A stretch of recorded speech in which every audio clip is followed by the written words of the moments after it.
નમસ્કાર, real power news સાથે હું છું આપનો સાથી મિત્ર પ્રકાશ પટેલ। સૌથી પહેલા નજર કરીશું આજના મહત્વના મુખ્ય સમાચાર ઉપર। સુપ્રસિદ્ધ યાત્રાધામ પાવાગઢ ડુંગર ઉપર વરસાદી માહોલમાં અલ્હાબાદ નજારો જોવા મળ્યો। યાત્રાધામ પાવાગઢમાં મહાકાળી માતાના દર્શને આવતા ભક્તોએ વાદળોમાંથી પસાર થવાનો અનેરો આનંદ અનુભવ્યો। માં પાવાવાડીના મંદિર ઉપર વાદળો છવાઈ જતા સમગ્ર વાતાવરણમાં ઠંડક પ્રસરી।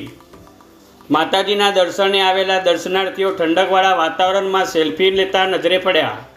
બ્રિજેશ નાથબાવાનો report, real power news, Pavagadh.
વધુ સમાચારો નિહાળવા માટે રિયલ પાવર ન્યૂઝ ચેનલને લાઇક કરો, શેર કરો અને સબસ્ક્રાઇબ કરો।